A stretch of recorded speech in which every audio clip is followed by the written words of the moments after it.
So, very good afternoon, dear students.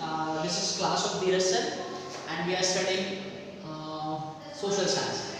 Social science, we are especially understanding geography portion, and our chapter is going on types of resources. In early classes, I have explained you about the resources and then main types of the resources, and in the last class, I have shared with you one of the image in which I have written on the board the difference between renewable and non-renewable resources. So I hope based on that image you have note down the difference between renewable and non-renewable resources, and I hope you understood also, because it was very easy topic, renewable and non-renewable, and definition of renewable and non-renewable, and examples of non-renewable and renewable, and the special information regarding renewable and non-renewable. So that all I have explained in that image. So you must go through and you have to understand that. Now it is time to understand regarding the biotic resources and abiotic resources. Okay, biotic and abiotic resources. It is the types of resources. It is the types of resources based on the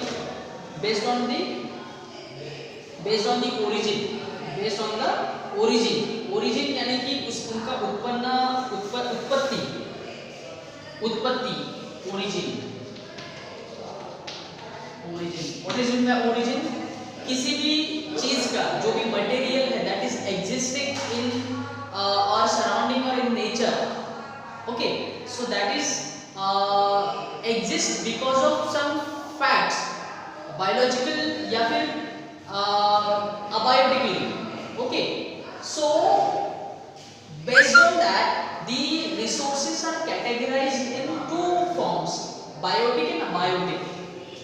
तो abiotic से उत्पन्न होने biotic मतलब क्या होता है कि the resources which derived from the living things, derived from living things are called biotic resources.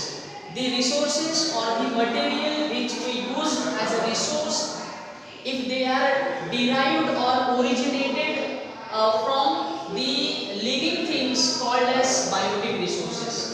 Okay, now what is abiotic resources? It is inversely we can say the resources which derived from non-living things. जो भी resources non-living things से originate है या फिर derived है, that all the resources considered as abiotic resources. So this is the differentiating point between the biotic and abiotic resources. So अगर आप comparative study करोगे दोनों का, biotic का और abiotic का, अगर आप comparative study करोगे तो आपको ये ज़्यादा टाइम तक ध्यान में रखने के लिए easy जाएगा. So this is derived from biotic means जैविक, biotic means जैविक that जिसको जीव है. Okay, and अजैविक.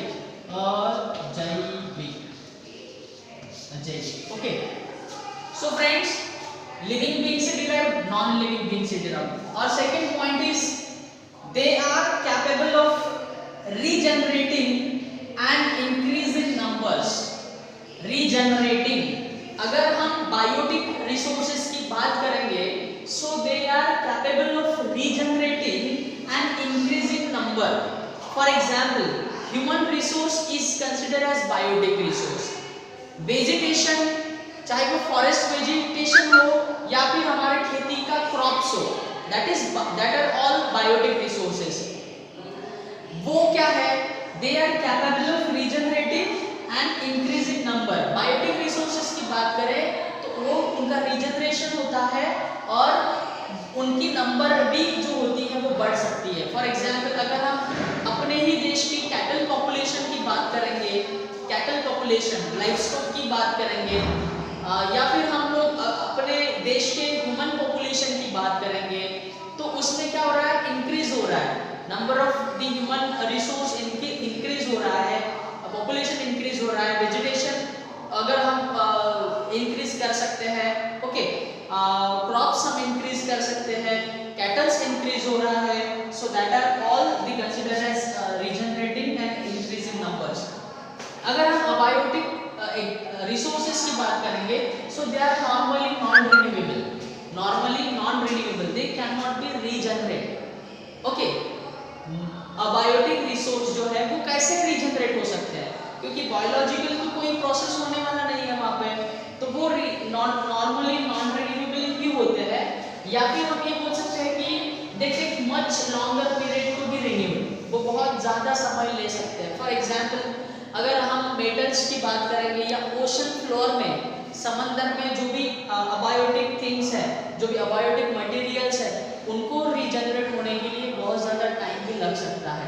सो that is why they are normally non renewable और take long period of time to be renewed. लेकिन यहाँ पे क्या हो रहा है, रीजनरेट हो रहा है, यानी रिप्रोड्यूस हो रहा है और इंक्रीज भी हो रहा है. तीसरा डिफरेंशिएटिंग पॉइंट है between two this biotic and abiotic.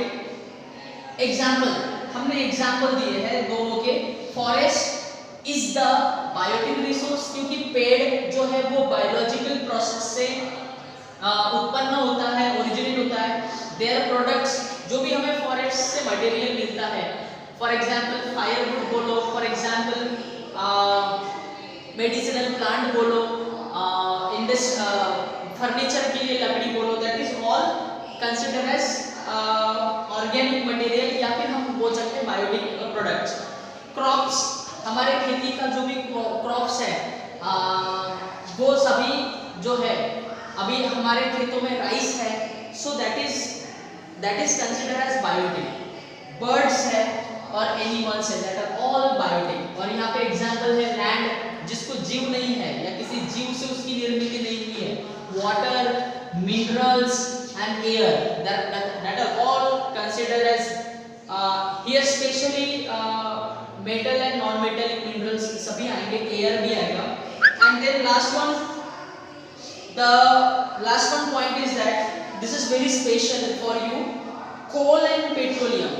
अगर आप लोगों को कंफ्यूज करने के लिए बोला जा सकता है कि कोल और पेट्रोलियम कौन से रिसोर्सेज है, अबायोटिक है या बायोटिक है. कोल और पेट्रोलियम यानी कि नेचुरल गैस और मिनरल ऑयल, जिसमें केरोसिन, डीजल, पेट्रोल वगैरह आता है. So that are called as the biotic resource, या फिर ऑर्गेनिक रिसोर्स बोलते हैं उनको. व्हाई?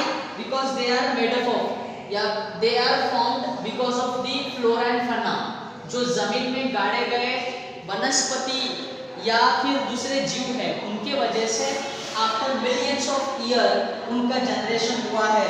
तो that is why coal and petroleum are consider as the biotic resources, but they are exhausted once we consume. अगर एक बार आप उसका यूज करते हो तो वो खत्म हो जाते हैं. पेट्रोल खत्म हो जाता है, डीजल खत्म हो जाता है, कोल खत्म हो जाता है, गैस खत्म हो जाता है, एंड नॉन रिसाइक्लेबल भी है, उनकी वापस से हम उनको यूज नहीं कर सकते हैं. लेकिन कुछ ऐसे अबायोटिक रिसोर्सेज है जैसे कि मेटेलिक ओर की बात करेंगे, सो हमारे पास जो आयरन है या जो कॉपर है या कोई भी मेटल पकड़िए, उनको हम रिसाइकल कर सकते हैं, यानी कि उनका रीयूज हम कर सकते हैं. सो ऐसे कुछ फैक्ट्स हमने आप लोगों को दिया है biotic and abiotic. Specially you have to keep in mind that biotic means the things derived from the living things and abiotic means non living things. अगर हम इसकी बात करेंगे तो इनका बायोटिक वालों का रीजनरेशन होता है, नंबर्स बढ़ सकता है, लेकिन नॉर्मली अबायोटिक नॉन रिन्यूएबल होते हैं. एग्जांपल्स का तीसरा पॉइंट दे सकते हो. और फोर्थ पॉइंट है आपका कोल और यहाँ पे मेटेलिक ओर्स के बारे में. ठीक है.